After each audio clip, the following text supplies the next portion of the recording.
দুনিয়া হচ্ছে মায়ার ক্ষেত্র।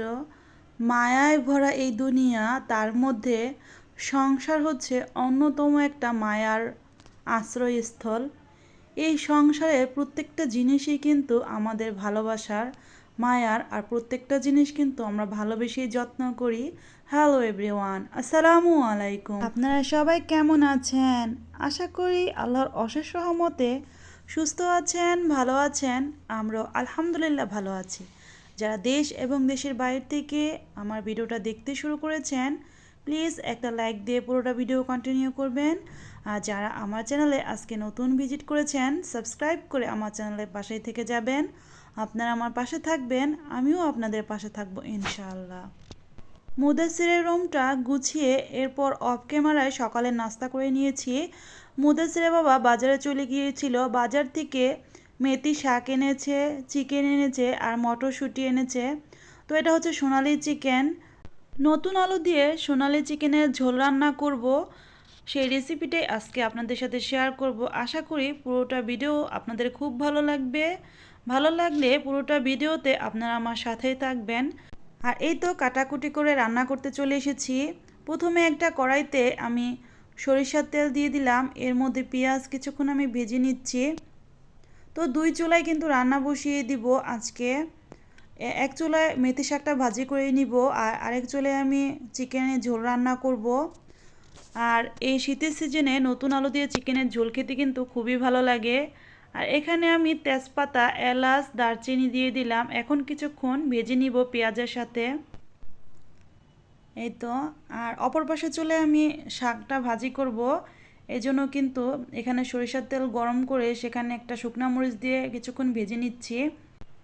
আর এই তো এখানে আমি পেঁয়াজটা ভেজে নিচ্ছি। এখানে মশলাটা কষিয়ে নিব চিকেনের ঝোল রান্না করার জন্য। তো এখানে কিন্তু শুকনো মরিচটা ভাজা হয়ে গিয়েছে অপর পাশের চুলায়, আর তাই এখানে আমি পেঁয়াজটা দিয়ে দিলাম। দুই চুলায় রান্না করলে কিন্তু রান্না করতে বেশি একটা সময় লাগে না, খুব তাড়াতাড়ি রান্না করে নেওয়া যায়। আর পেঁয়াজটা ভেজে আমি আদা রসুনের পেস্ট দিয়ে কিছুক্ষণ ভেজে নিয়েছিলাম অফ ক্যামেরায়। আর এখন গরম মশলা পেস্ট দিয়ে দিলাম। মশলাটা আমি কিছুক্ষণ কষিয়ে নিয়েছি, আর এখন চিকেনটা দিয়ে দিলাম। চিকেনটা এখন মশলার সাথে ভালো করে আমি মিক্স করে নিব। চিকেনটা যদি ভালো করে মশলার সাথে মিক্স করে কষিয়ে নেওয়া যায়, এতে করে কিন্তু চিকেনের যে একটা গন্ধ সেটা কিন্তু লাগে না, আর চিকেনের ঝোলটা খেতে খুবই ভালো লাগে। তো মশলাটা তাই আমি ভালো করে মিক্স করে নিচ্ছি। তো হালকা কিন্তু একটু ঝালও দিয়েছি, ঝাল ঝাল করে চিকেনের ঝোল করব। আর আরেক পাশের চুলায় আমি মেথি শাকটা ভাজি করে নিচ্ছি। তো ভাজি করতে করতে আর রান্না করতে করতে আমার প্রিয় প্রিয় আপু ও ভাইয়াদের কাছে আমার সে একটাই কথা, আমার কথা ও কাজে যদি কোনো ভুল ত্রুটি হয়ে থাকে প্লিজ ক্ষমা সুন্দর দৃষ্টিতে দেখবেন। আর আমার প্রতিদিনকার ব্লগগুলোতে আমার কথা দ্বারা যদি কেউ আঘাত পেয়ে থাকেন, নিজের আপনজন ভেবে আমাকে ক্ষমা করে দিবেন। আর আমার ভিডিওটা যারা এই পর্যন্ত দেখতে দেখতে চলে এসেছেন কিন্তু একটা লাইক দিতে ভুলে গেছেন, প্লিজ একটা লাইক দিয়ে পুরোটা ভিডিও কন্টিনিউ করবেন। আর আমি জানি আমার প্রিয় প্রিয় আপু ও ভাইয়েরা লাইক দিয়েই কিন্তু ভিডিও দেখা শুরু করে। তো কয়েকদিন কিন্তু ভিডিও দিতে পারিনি, আর কারো ভিডিও দেখতেও পারিনি। এর কারণ হচ্ছে কয়েকদিন একটু ব্যস্ত ছিলাম। মুদাসিরের দাদার বাড়ি আর আমাদের যে প্রতিবেশী আছে তাদের সাথে জমিন মানে জমিন মাপঝোপ চলছে। তো জমিন মাপঝোপের কারণে কিন্তু আমাদেরও সেখানে যেতে হয়েছে। তো এই জন্য খুব ব্যস্ত ছিলাম, আর খুবই ঝামেলা ছিল, নানান ধরনের ঝামেলা। তো জায়গা জমিনের বিষয় সেটা তো বুঝতেই পারছেন। আর আমার ভাজা জিরা গুঁড়া শেষ হয়ে গিয়েছিল, তাই একটু ভাজা জিরা গুঁড়া করে নিয়ে আসলাম। আর এদিকে আমি রান্নাবান্না করে নিচ্ছি। তো আমার রান্নাবান্নার ব্লগগুলো দেখে আমার প্রিয় প্রিয় আপু ও ভাইয়ারা কিন্তু অনেক সুন্দর সুন্দর কমেন্ট করে। আর আমার আপু ও ভাইয়াদের সুন্দর সুন্দর কমেন্ট কিন্তু আমাকে কাজ করার জন্য উৎসাহ প্রদান করে। আর আমার প্রিয় প্রিয় আপুরও কিন্তু অনেক সুন্দর সুন্দর রান্নার রেসিপি শেয়ার করে। আমার আপু ও ভাইয়াদের মজার মজার রান্নার ভিডিওগুলো দেখতে কিন্তু আমার খুবই ভালো লাগে।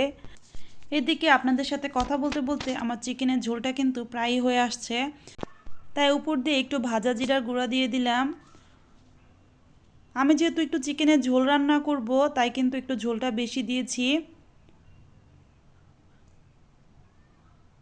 তো মুদাসিরের বাবা কিন্তু আলু খেতে চায় না, মুদাসিরও তেমন একটা খায় না, কিন্তু নতুন আলুটা আমার কাছে ভালো লাগে। তাই ভাবলাম আজকে একটু নতুন আলু দিয়ে চিকেনের ঝোল রান্না করি। আর এভাবে কিন্তু চিকেনের ঝোলটা খেতে খুবই ভালো লাগে, আর টাটকা চিকেন হলে তো কোনো কথাই নেই। এই তো মেথি শাক ভাজির ফাইনাল লুক। ভাজিটা কিন্তু অসাধারণ হয়েছিল। আর এই তো এখানে একটু ঝালঝাল করে চিকেনের ঝোল করছি। ঝোলটা আমি আরেকটু কমিয়ে নিব, আঠা আঠা ঝোল রাখবো। কয়েকটা কাঁচামরিচও দিয়ে দিয়েছি।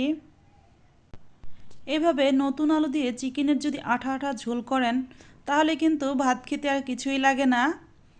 এইভাবে একটু ঝোল দিয়েই কিন্তু ভাত অনায়াসেই খেয়ে নেওয়া যায়। নতুন আলু দিয়ে চিকেনের ঝোল রান্নাটা কেমন হয়েছে কমেন্টে জানাতে কিন্তু ভুলবেন না প্রিয় প্রিয় আপু ও ভাইয়ারা। এই তো চিকেনের ঝোল রান্নাটা কিন্তু হয়ে আসছে।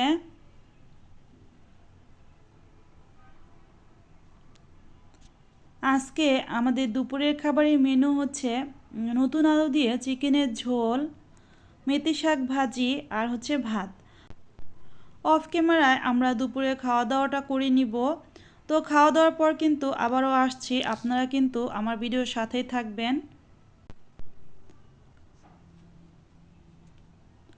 আর বিকেলবেলা আমরা একটু বাইরে গিয়েছিলাম, তো বাইরে গিয়ে কী কেনাকাটা করে আনলাম সেটাই এখন আপনাদের সাথে শেয়ার করব। শীতের পিঠা আমার প্রিয় প্রিয় আপুরা কিন্তু অনেক আগেই খেয়ে নিয়েছে আর এখনও খাচ্ছে। মুদাসির কিন্তু অনেক দুষ্টমি করে, আর এজন্য কিন্তু আমি এখনও ঘরে পিঠা বানাইনি। আর ঘরে পিঠা বানাবো সিদ্ধান্ত নিয়েছি। আর এই তো এখানে কিছু মাটির জিনিস এনেছি। তো পিঠা বানানোর জন্য যে সাজ প্রয়োজন হয়, তো সেই সাজই কিনতে গিয়েছিলাম। সেটাই এখন আপনাদের সাথে আমি শেয়ার করছি কি কি সাজ কিনেছি পিঠা বানানোর জন্য। এখানে যে পিঠা বানানো হয় সাজের পিঠা বানানোর জন্য মাটির সাজ। তো মাটির সাজ দিয়ে কিন্তু এখন বেশিরভাগ মানুষ পিঠা বানায় না, লোহার সাজ দিয়ে বানায়। আমিও লোহার সাজ দিয়ে বানাই, তবে আজকে আমার ইচ্ছে হলো যে মাটির সাজ কিনে নিয়ে যাই যদি পারি বানাতে। তো বেশিরভাগই মাটির সাজ দিয়ে পিঠা বানাতে চাইলে এর মধ্যে দেখা যায় যে সাজটা হালকার উপরে ফেটে যায়, আর এরপর কিন্তু পিঠা বানানো আর হয় না। তো এবার কিনে এনেছি, দেখি কি হয়, বানাতে পারি কি না। তো সাজটা আমার কাছে ভালোই লাগলো মোটামুটি। তবে আমি চেয়েছিলাম যে এই পিঠার যে লম্বা পিঠাগুলো তো এরকম থাকবে চারোদিকে, কিন্তু এরকম ছিল না। তো দুই পাশে ছিল লম্বা আর দুই পাশে ছিল মানে ছোট ছোট যে গোল চিতই পিঠার মতো সিস্টেম, তো ওরকম ছিল। তো এই তো তো ঢাকনাটা কিন্তু পুরো মিলানো লোকটাই দিতে পারেনি, মানে দোকানদার। তো ছোট একটা ঢাকনা দিয়েছে। যাই হোক, এরপর যদি এটা না হয় এরপর আমি সিলভারের ঢাকনা দিয়ে পিঠা বানাবো। আর এখানে একটা চিতই পিঠার সাজ এনেছি। চিতই পিঠার যে কুম বলে, তো দোকানদার এটাকে কুম বলল। তো আমার মা এটাকে কুম বলতো। তো আমি এটাকে সাজ বলি, কে কী বলেন জানি না। তো একটা কুমও এনেছি। তো দোকানদারকে বললাম যে ভালো হবে কি না, না ভেঙে যাবে। তবে দোকানদার কিন্তু আমাকে কয়েকটা টিপস শেয়ার করেছে যে এভাবে করবেন তাহলে ভাঙবে না। তবে যাই বলেন মাটির জিনিস এটা ভাঙতেই পারে, অস্বাভাবিক কিছু না। তবে শখের জিনিস ভেঙে গেলে কিন্তু একটু খারাপ লাগে। তবে মাটির জিনিস ভেঙে যেতে পারে, এটা ভেবেই কিন্তু রান্না করতে হবে, কষ্ট লাগলে করার কিছু নেই। যাই হোক, পিঠা বানানোর জন্য মাটির সাজ নিয়ে আসলাম বাইরে থেকে। আর আপনাদের সাথে কথা বলতে বলতে ভিডিও শেষ প্রান্তে আমি চলে এসেছি। সবাই ভালো থাকবেন, সুস্থ থাকবেন, 5 ওয়াক্ত নামাজ আদায় করবেন, আমাদের জন্য দোয়া করবেন, আমরাও আপনাদের জন্য অনেক অনেক দোয়া করব। আসসালামু আলাইকুম, আল্লাহ হাফিজ।